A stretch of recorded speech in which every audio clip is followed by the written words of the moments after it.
아멘.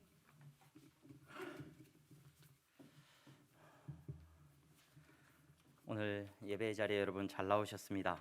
오늘은 어린이 주일로 우리가 하나님 앞에 예배를 드리고 있습니다. 우리 어린이들이 참석하는 오후 예배 때 또 아이들을 축복하고 격려하는 시간을 좀 가지려고 합니다. 여러분들의 자녀들과 어린 학생들을 위해서 기도하시고 우리 자녀들이 믿음 안에서 잘 자랄 수 있도록 여러분들이 도와주시면 감사하겠습니다. 주일 예배와 새벽 예배를 위해서 여러분 계속해서 기도해 주시고, 코로나로 인하여서 우리가 많은 어려움을 겪고 있습니다. 하지만 이때에 더 순전함으로 아까 우리 집사님 기도하신 것처럼 우리가 더 거리를 잘 유지하고 모든 질서들을 잘 지켜서 모든 것들 앞에 우리가 모범이 되는 우리가 될 수 있기를 바랍니다. 이를 위해서 여러분 기도해 주시고 도와주시면 감사하겠습니다. 지난주에는 우리 고 이미순 집사님 장례가 있었습니다. 은혜 가운데 잘 마쳤고요. 우리 황정호 집사님 가정에서 우리 민서 가정에서 오늘 섬김으로 이렇게 떡을 나눕니다. 드시고 또 기도해 주시고 또 이 가정이 믿음 안에서 아름답게 세워져 갈 수 있도록 여러분 함께 성도의 교제가 있을 수 있었으면 좋겠습니다. 여러분 우리 주변에 옆에 앉으신 분들하고 인사 한번 하겠습니다. 잘 나오셨습니다. 잘 나오셨습니다. 네. 어린이 주일날 뵈서 그런지 더 어린이스러워 보이십니다. 여러분 잼민이라는 말을 아셔요? 잼민이. 제 잼민이 같다라는 말을 혹시 아시는 분이 계시는지 모르겠습니다. 제 생각에 우리 유초등부 전도사님은 한 번쯤은 못 들어보셨어요? 저희 효은이하고 온유는 자주 쓰더라고요. 자기들끼리 자주 쓰는 표현이에요. 잼민이라는 표현 들어보신 적이 별로 없으시죠? 잼민이라는 표현이 뭐냐면 젊은이들, 우리 학생들, 어린 학생들 사이에서 인기 있는 표현인데 초등학생들을 가리키는 속어입니다. 알아놓으셔요. 잼민이 같다라고 하면은 뭐 같다는 거예요? 제 초등학생 같다, 초등학생스럽다 이런 표현이에요. 근데 이게 어디서 나온 말이냐면 아이들이 하는 게임에서 유래된 말인가 봐요. 근데 게임에서 나온 말인데 어떻게 해서 어떻게 막 전해졌다라고 제가 자료를 찾아봤는데 이게 출처가 어딘지 찾아도 봤는데 뭐 그런 것까지 우리가 알 필요는 없지만 이걸 무엇을 나타내는 어떤 학생들한테 말하는 말이냐면 초등학생들이 인터넷이나 온라인상에서 또 이 개념 없이 이렇게 행동하는 것을 지들끼리 중학생이 초등학생 보고 아유 저 잼민이스럽다, 잼민이 같다라고 말을 하는 거예요. 그런 모습을 이렇게 봅니다. 자기들끼리 서로 놀리면서 이제 그래서 저희 효은이가 영찬이한테 너 잼민이 같다 이렇게 말을 하는 걸 보고 한참을 웃었습니다. 여러분 오늘 어린이 주일로 우리가 하나님 앞에 예배를 드리는데 이 어린이라는 말을 여러분 어떻게 받아들이시는지 모르겠어요. 어떻게 느끼는지 모르겠어요. 오늘 제가 마가복음 저기 밑에가 안 고쳐졌는데 이 화면을 좀 바꿔주셨습니다. 누가복음 우리가 2장 52절 말씀을 읽었더니 이렇게 기록이 되어 있죠. 예수는 지혜와 키가 자라가며 이렇게 되어 있어요. 그런데 여러분 좀 번거로우시더라도 누가복음 2장 40절 한번 찾아보시겠습니까? 누가복음 2장 40절 누가복음 2장 40절 말씀 한번 찾아보겠습니다. 다 같이 읽겠습니다. 시작.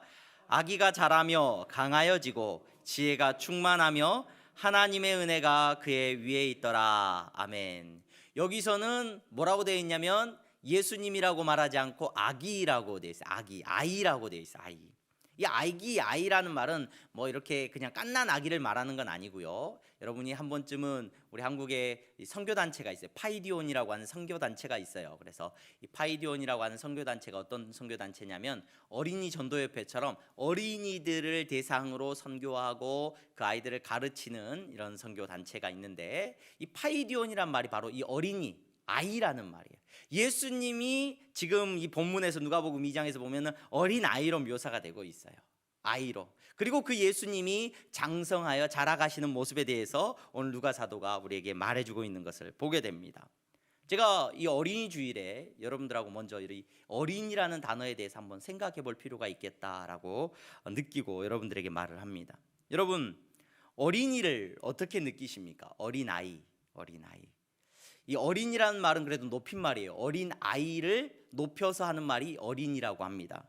보통 이 사전적으로 보면은 4, 5살부터서 초등학교 한 4, 5학년까지 초등학생까지 정도의 그 연령대의 사람을 어린아이라고 부른다는 거예요. 여러분, 이 어린이라는 표현을 어떻게 우리들이 받아들이는지 모르겠는데, 어린이라고 하는 표현은 좋은 표현이에요? 아니면 그렇게 썩 좋은 표현은 아닌 표현입니까? 저는 이 어린이란 말을 생각해 보면요, 어린이는 그렇게 좋은 말은 아닙니다. 어린이라는 말을 우리가 사용한다고 할 때 어린이는 무능력함의 상징이고요, 능력이 없고 무능함의 어떻게 보면 대표적인 표현이 바로 어린이라는 표현이라는 것을 저와 여러분들이 생각해 보게 됩니다. 우리는 신앙생활하는 저와 여러분들은 이 어린이에 대해서 굉장히 좋은 느낌을 가지고 있어요. 왜 어린이에 대해서 좋은 느낌을 가지고 있느냐? 예수님께서 이 어린이라는 말을 아주 기가 막히게 비유로 사용해 주셨거든요. 여러분, 어떻게 우리가 들었습니까? 마태복음 18장 4절에 이렇게 기록돼요. 모든 복음서에서 이 예수님께서 하신 말씀이 기록되어 있습니다. 누구든지 이 어린아이와 같이 자기를 낮추는 사람이 천국에서 큰 자니라.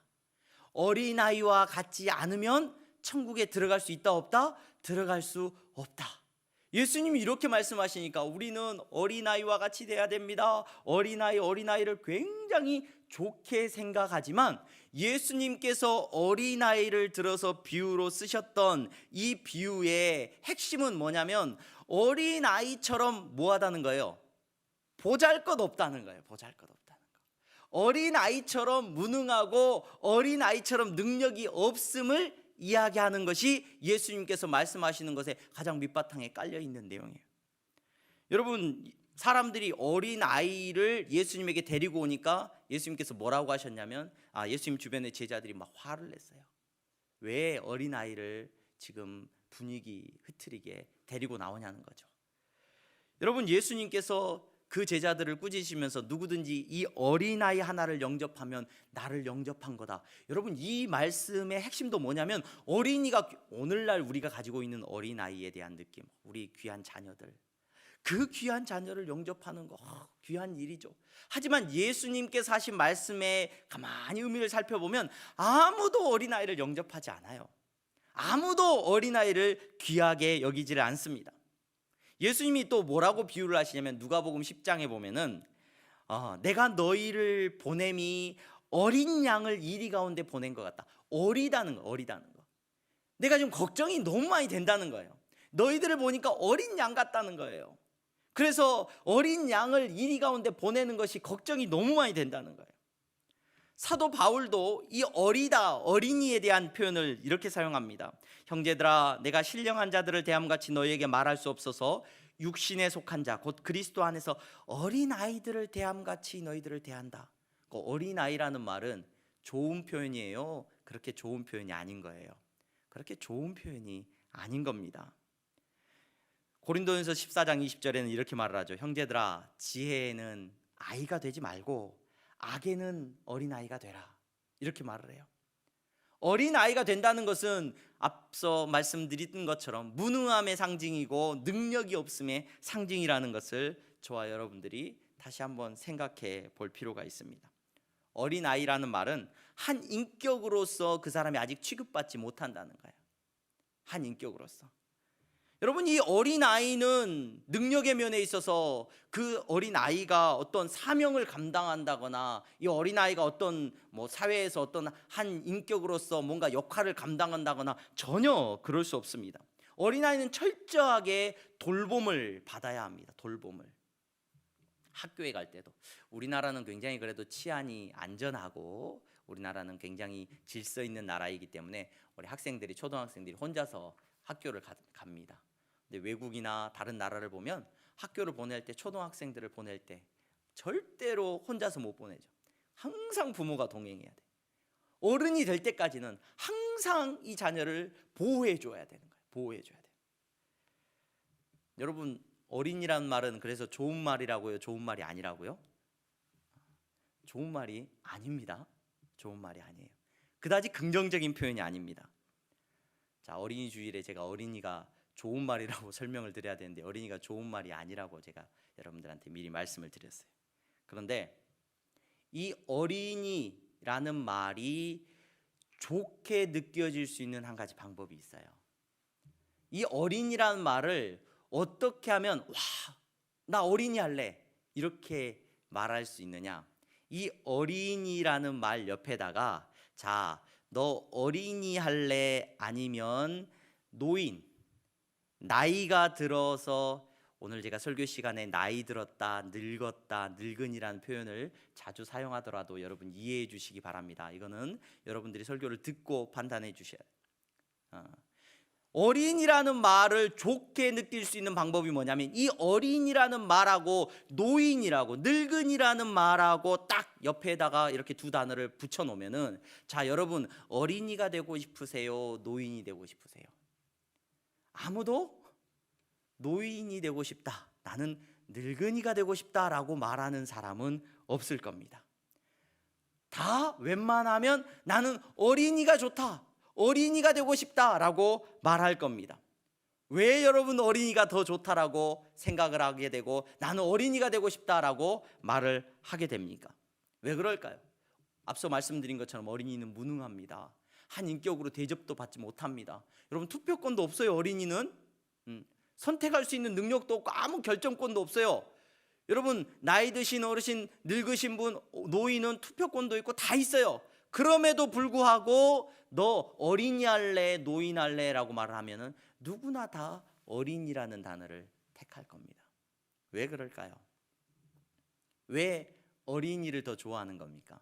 왜 어린이를 생각할 때는 여러분 얼굴에서 미소가 지어지지만 나이 들어감과 노인이라는 단어를 생각할 때는 그렇게 우리 얼굴에서 미소가 띄어지지 않고 어떻게 보면은 인상이 찌푸려질까요? 뭐 다른 여러 가지 이유들이 있을 수 있겠습니다만은 어린이는 여러분 기억하십시오. 어린이는 잘하지만 노인은 늙어가기 때문에 그렇습니다.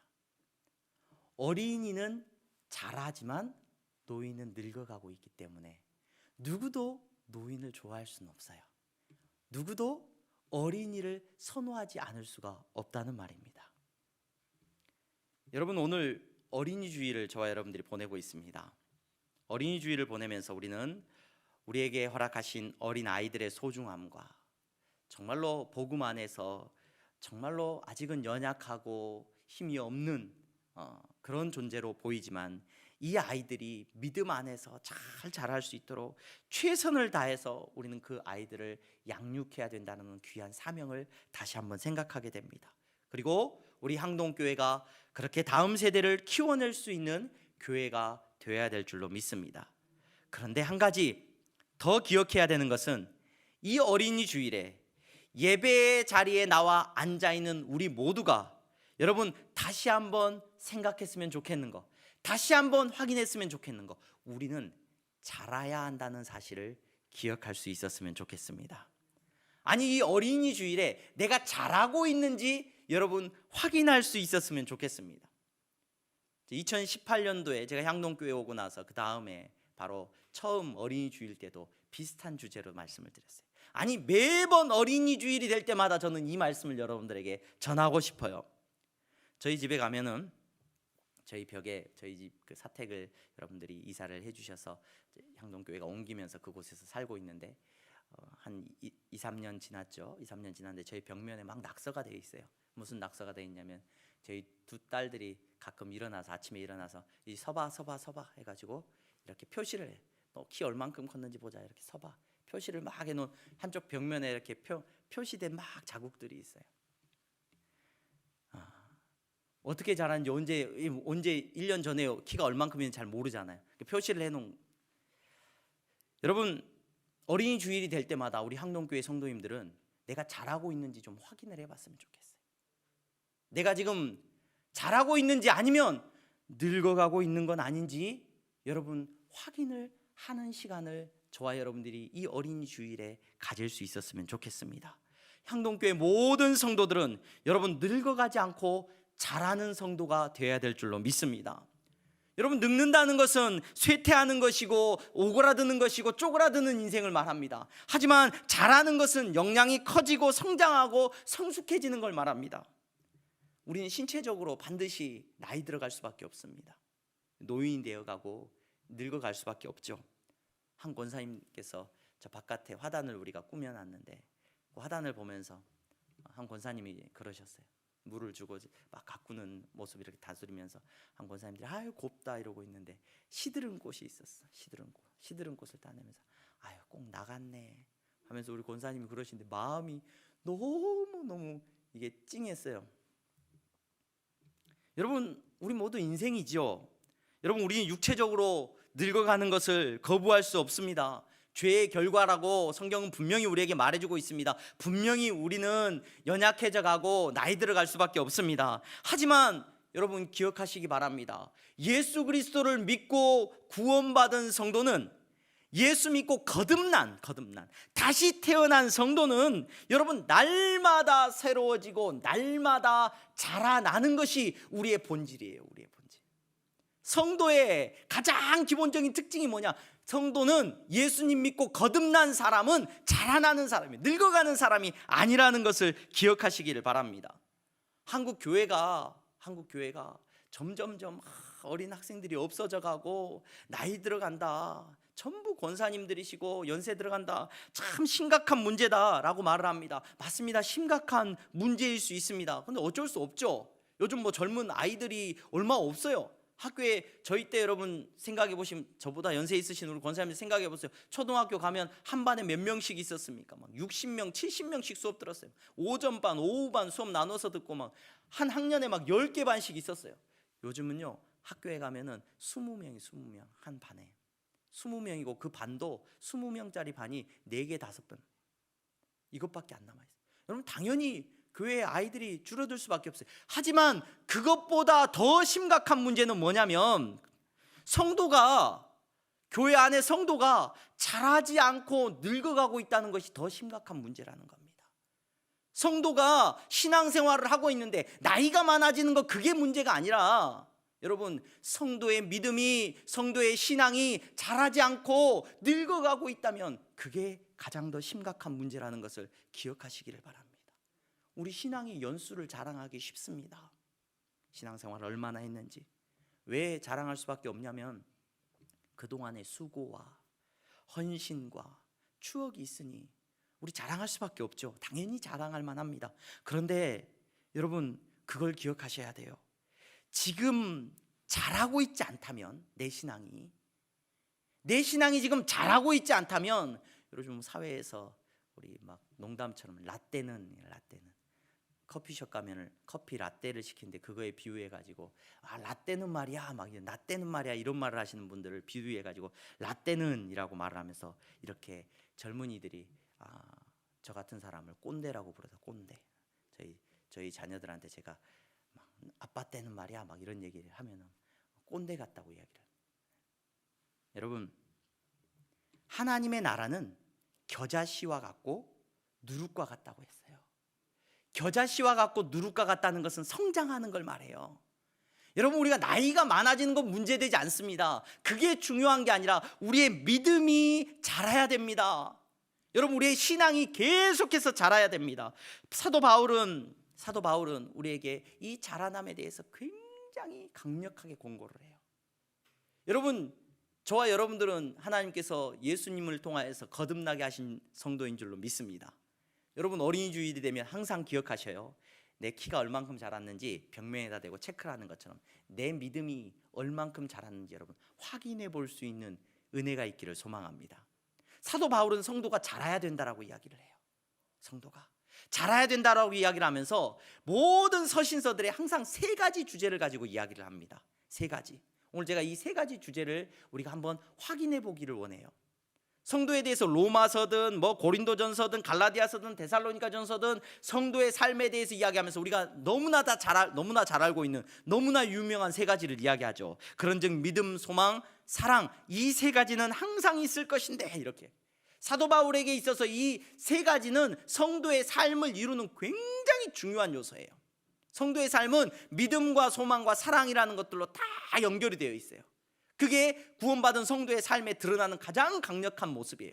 자, 여러분들이 신앙생활하면서 내가 잘하고 있는지 확인해 보셔야 되는 거예요. 이 세 가지입니다. 세 가지. 이 세 가지를 한번 확인해 볼 수 있었으면 좋겠어요.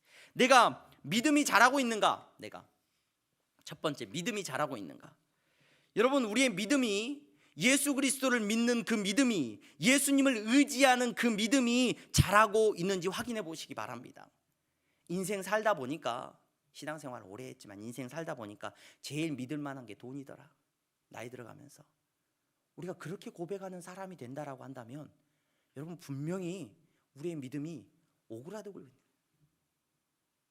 여러분, 인생 살아보니까 별거 없더라. 교회 열심히 다녀도 별거 없고, 젊었을 땐 내가 참 믿음이 좋았는데 나이 들어서 지금은 그냥 그래. 여러분, 늙어버린 성도가 되어서는 안 됩니다. 날마다 우리의 믿음의 역량은 커가야 되는 줄로 믿으시기를 바랍니다. 여러분, 믿음의 유산을 우리의 자녀들에게 물려주는 성도가 되어야 될 줄로 믿습니다. 우리의 다음 세대에게 믿음의 유산을 물려줄 수 있어야 될 줄로 믿습니다. 최근에 삼성이라는 그 그룹의 회장 되셨던 이건희 회장님이 돌아가셨죠. 돌아가시고 보니까 어마어마한 세금을 내요. 근데 제가 그 어마어마한 세금을 내는 건 뭐 액수가 느껴지지가 않아요. 너무 이게 커가지고 뭐 얼마 정도 이게 느껴지지가 않는데, 그건 하나 느껴지더라고요. 아버지가 그 사업을 하면서 아버지가 이건희 회장에게 재산을 물려줄 때 냈던 세금에 무려 680배의 세금을 더 확대해서 지금은 낸다, 이런 얘기를. 그러니까 그만큼 재산이 늘어난 거죠. 680배가 늘어난 680배. 여러분, 세상에 그 돈을 물려주는 거 우리가 부러워할 수 있습니다. 와, 대단하다. 나도 우리 자식들한테 그렇게 좀 물려줘 봤으면 좋겠다. 여러분, 성도는 믿음을 물려주는 성도인 줄로 믿으시기를 바랍니다. 내 자녀한테 성도가 물려줄 수 있는 것은 돈이 아니라 여러분, 믿음의 유산인 줄로 믿으시기를 바랍니다. 자, 그러면 내가 2대고 3대고 4대고 내 신앙을 우리 아버지 때로부터 받았다라고 한다면 여러분, 내가 물려주는 믿음이 적어도 2배는 돼야 되지 않겠습니까? 아니, 조금이라도 더 드러나서 내 자녀에게 물려줄 수 있어야죠. 빚쟁이로 만들어서 물려줄 믿음이 하나도 남아있지 않은 여러분, 그런 부모의 모습으로 우리가 서지 않기를 바랍니다. 여러분, 우리가 물려주는 믿음의 유산이, 우리 자녀들이 받게 되는 그 믿음의 유산이 여러분 정말로 놀라운 믿음의 유산이 될 수 있었으면 좋겠습니다. 어린 아이 같은 성도는 여러분 절대로 믿음의 유산을 물려줄 수가 없죠. 믿음이 커간다는 건 뭘 말하는 겁니까? 요동치는 세상에서 흔들리지 않는 믿음을 말합니다. 예수님이 나의 구원자 되심과 내가 어떤 상황 속에서도 하나님께서 나를 사랑하신다는 그 놀라운 믿음의 고백, 흔들리질 않아요. 자녀들이 그 믿음을 보고 믿음의 유산을 물려받습니다. 우리 어머니가 어떻게 신앙생활하는지, 우리 아버지가 어떻게 신앙생활하는지 그 믿음을 보고 여러분, 그 믿음의 유산을 저와 여러분들이 물려받은 줄로 믿습니다. 믿음이 자라지 않는 어린아이와 같은 성도들만 교회 안에 머물러 있다고 한다면 어린이집 될 거예요. 어린이집. 여러분, 어린이집 힘듭니다. 옛날엔 믿음이 처음 예수님 믿을 때 믿음이 컸는데 그 믿음 다 까먹고 나이 들어가는 거죠. 늙어가는 거예요. 늙어가는 건 점점 힘을 잃어가는 거예요. 믿음 점점 다 내주고, 지금은 자식이 더 중요해요. 지금은 세상이 더 중요해요. 지금은 내 눈에 보이는 것들이 더 믿음직스러워요. 요동치는 것 같습니다. 바라기는 우리의 믿음이 자라기를 소망합니다. 든든하게 세워지는, 요동하지 않는 여러분들의 믿음이 보여지기를 주님의 이름으로 축원합니다. 여러분, 소망이 자라야 됩니다. 소망이. 우리의 소망이 시간이 지날수록 우리의 소망이 희미해져 가는 것이 아니라 시간이 지나면 지날수록 우리의 소망이 날마다 우리의 눈앞에 선명하게 드러나야 될 줄로 믿습니다. 우리는 예수님 보고 달려가는 사람이에요. 여러분, 달려가면은 예수님이 날마다 가까워져야죠. 날마다 더 뚜렷해야죠. 어떻게 달리면 달릴수록 시간이 흐르면 흐를수록 더 흐릿해져 가요. 그럼 내가 잘못 가고 있는 거예요. 반대로 뛰어가고 있는 거예요. 여러분, 우리의 소망이 분명해야 될 줄로 믿습니다. 옛날에는 예수 믿고 구원받은 확신이 분명했는데 내가 중학교 때 막 학습 세례 받을 때는 구원받냐? 지금 죽어도 천국 갑니다. 근데 시간이 지나니까 내가 죽으면 천국 가겠나 싶고 점점 여러분, 우리의 육신이 나이 들어가고 병들고 아파가면서 그저 소망 없는 삶을 우리가 살아가는 것이 아니라 날마다 우리의 소망은 더 분명해져야 될 줄로 믿습니다. 우리의 소망이 점점 커져야죠. 하나님의 나라는 겨자씨와 누룩 같다니까요. 점점 자라게 되어 있습니다. 천국에 대한 소망이 저와 여러분들이 날마다 커가야 됩니다. 옛날에는 예수님 오시옵소서, 우리가 고난 가운데 있을 때는 마라나타 주 예수여 오시옵소서, 빨리 오십시오. 지금 내 삶이 평안해졌습니다. 풍요로워졌습니다. 안 보여요. 예수님이 안 보여요. 예수님 언제 오실지 모르겠다. 그냥 오시든지 말든지. 여러분, 어린이 주일에 좀 무거운 주제일 수 있습니다. 하지만 확인하셔야 돼요. 아이들이 1년이 지나도 키가 안 자라면요, 엄마들은 당장에 병원으로 데리고 갑니다. 진찰을 받습니다. 뭐가 문제인지. 주사를 맞고 약을 먹이고 난리가 납니다. 여러분, 내 신앙이 1년이 지나고 2년이 지나고 3년이 지났는데 내 믿음이, 내 소망이 날마다 커가고 있는지 확인해 보셔야 돼요.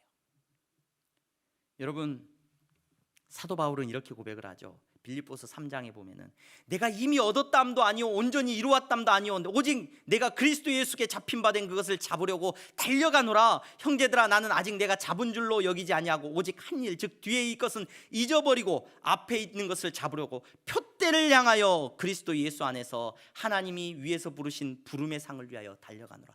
표대를 향하여서 달려가는 삶, 그래서 날마다 더 선명해지고 분명해지는 소망 가운데서 사도 바울이 살아가고 있었다라고 우리에게 말하고 있습니다. 여러분, 저와 여러분들에게 주신 소망이 날마다 더 커가는 은혜가 있기를 기원합니다. 여러분, 우리는 그 유명한 소설이 있죠. 고도를 기다리며라는, 연극으로도 많이 나왔는 사무엘 베게트가 쓴 고도를 기다리며라는 소설이 있어요. 유명한 소설이 있어요. 그 소설에서 사람들은 고도를 기다려요. 고도를. 뭘 기다리는지도 몰라요. 고도가 뭐야? 아무도 몰라. 그 책을 다 읽어도 몰라요. 여러분, 우리는 신앙생활을 그렇게 하는 사람들이 아니에요. 뭘 기다리는지도 모르고 애매하게 보이지도 않는 것을 기다리는 사람이 아닙니다. 우리는 분명하게 다시 오실 예수 그리스도를 기다리고 우리의 삶에 있어서 다시 만날 그 예수 그리스도를 사모하면서 살아가는 성도라는 것을 기억하시기를 바랍니다. 여러분, 사랑이 자라고 있는지 확인해 보셔야 돼요. 내 안에 사랑이 자라고 있는지. 우리 안에 사랑이 예수님을 처음 만나고 신앙생활 할 때보다 사랑이 커져 있어야 돼요. 처음에는 사랑을 받기만 해. 처음에 교회에 출석하고 그러면 어서 오세요. 교회에 어떻게 오셨어요? 처음 신앙생활, 친구 따라서 신앙생활하면 베풀어주고 섬겨주고 사랑해주고 사랑을 받기만 했습니다. 여러분, 어린 아이 때는 사랑을 받기만 합니다. 우리 자녀들이.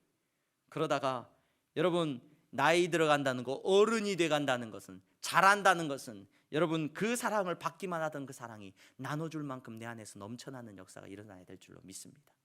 옛날엔 나만 위해서 기도했어요. 내 문제 때문에 교회 나온 거예요. 내 문제 때문에. 이 문제 때문에 하나님 좀 해결해 달라고 기도했던 사람이 그리스도 안에서 작년에는 나만을 위해서 기도했는데 올해는 나만을 위해서 기도하는 게 아니라 내 옆에 아프다는 사람을 위해서 기도할 수 있는 사람이 돼야죠. 10년, 20년, 40년이 지났으면 여러분, 기도로 섬기는 사람이, 우리 주변에 사랑으로 섬기는 사람이 넘쳐나야 될 줄로 믿습니다. 여러분, 우리의 사랑이 커져야 될 줄로 믿습니다. 부모의 사랑을 우리가 받고 자랐습니다.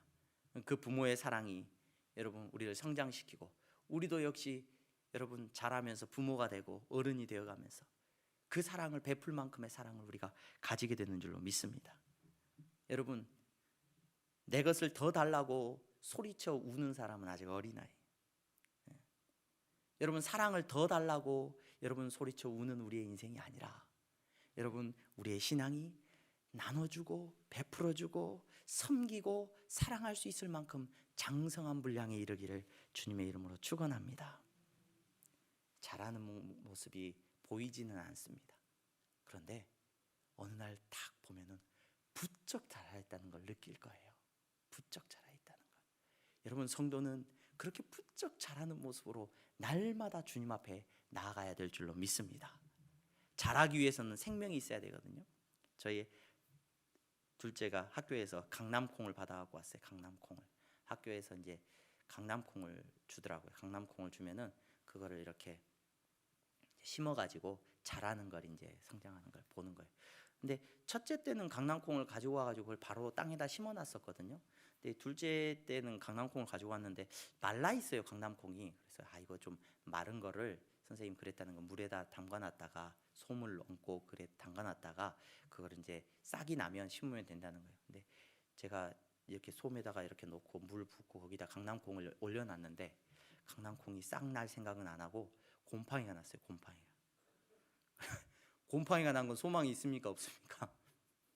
생명이 없는 거예요. 생명이 없어. 그거 땅에다 심어봤자 안 자라요. 네. 흙에다 심었던 저희 처대가 갖고 왔던 그 강낭콩은 되게 보잘것없어 보였는데 싹이 나더라니까요. 싹이 나가지고 막 자라더라니까요. 근데 이 곰팡이가 핀 거는 심어도 여러분 자라지를 않죠. 여러분 우리가 자라기를 원하고 믿음이 자라기를 원하는데 자라기 위해서는 반드시 여러분들이 기억해야 되는 게 있어요. 생명이 있어야 자라요. 곰팡이 피면 안 자랍니다. 여러분 어느 사람이 생명이 있는 사람이냐? 우리는 생명이 없어요. 우리는 늙고 병들어 죄와 사망의 권세 아래서 죽어가는 사람이에요.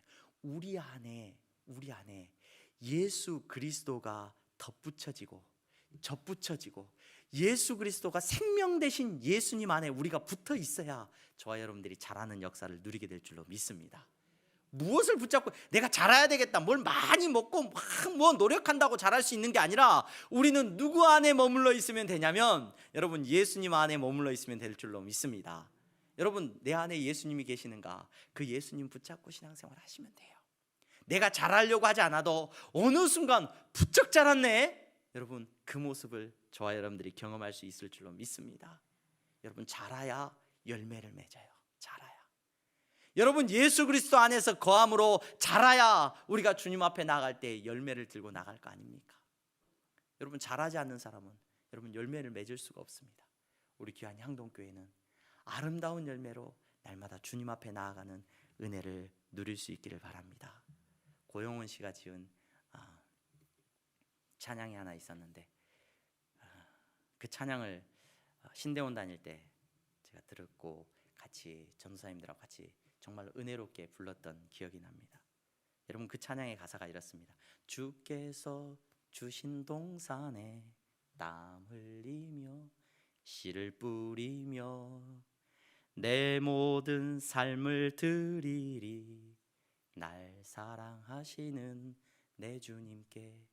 2절이래요. 비바람 앞을 가리고 내 육체는 쇠잔해져도 내 모든 삶을 드리리 날 사모하는 내 주님께. 땅 끝에서 주님을 배우리 주께 드릴 열매 가득 안고. 여러분 우리의 삶이 주님께 드릴 열매가 가득하기를 소망합니다. 자라야 됩니다. 자라야 됩니다. 늙어가면 안 됩니다. 여러분 내 믿음, 내 소망, 내 사랑 다 잃어버리고 나이 들어가는 성도가 되지 마시기를 바랍니다. 우리 권사님들, 우리 집사님들, 장로님들, 여러분들의 신앙을 보고 우리의 다음 세대가 여러분들의 믿음의 유산을, 여러분들이 가지고 있었던 그 소망의 크기를, 여러분들이 보여주고 있는 그 놀라운 사랑을 보고 자라는 은혜가 있기를 주님의 이름으로 축원합니다. 기도하겠습니다. 거룩하신 하나님 감사합니다. 사랑하는 성도들, 예수 그리스도 안에서 거듭난 성도들 자라게 하여 주시옵소서. 늙어가게 하지 마시고 아버지 하나님, 우리 안에 생명의 예수 그리스도로 말미암아 날마다 자라 열매 맺는 아름다운 신앙이 될 수 있도록 축복하여 주시옵소서. 예수 그리스도의 이름으로 기도하옵나이다. 아멘. 우리 다 함께 찬송가 213장 부르시면서 준비하신 예물 하나님 앞에 드리겠습니다.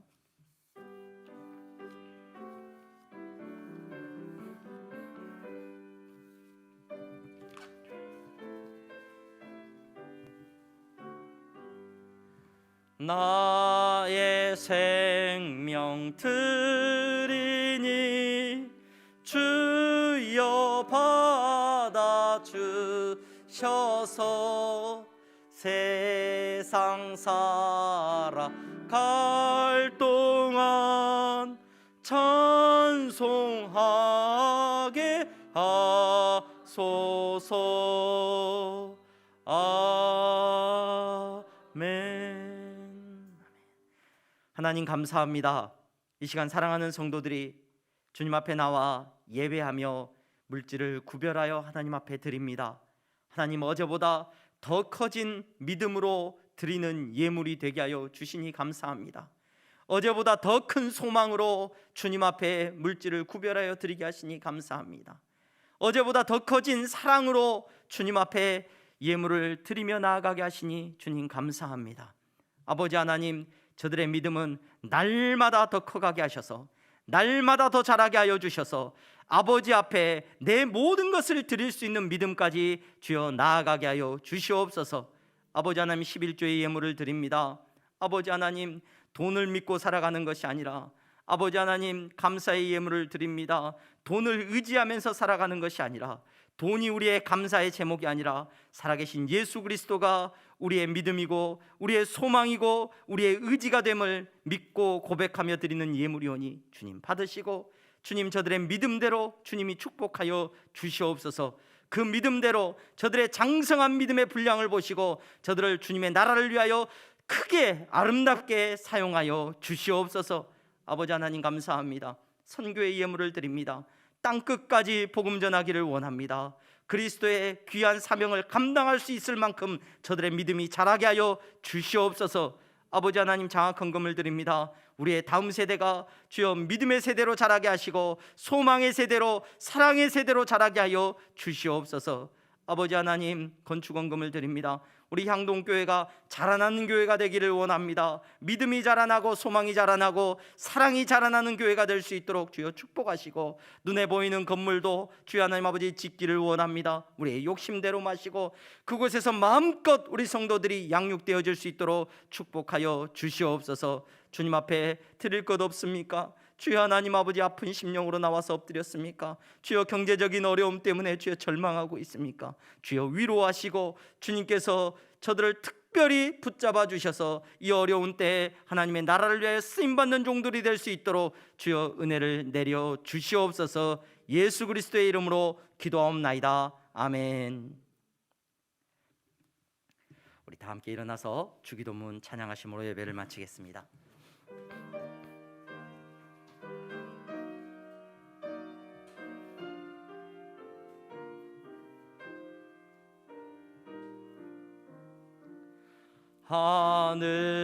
하늘에 계신 아버지, 이름 거룩하사 주님 나라 임하시고 뜻이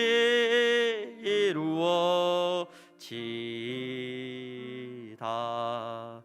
일용할 양식 주시고 우리들의 큰 죄 다 용서하옵시고 또 시험에 들게 마시고 악에서 구원하소서. 대개 주의 나라 주의 권세 주의 영광 영원히 아멘.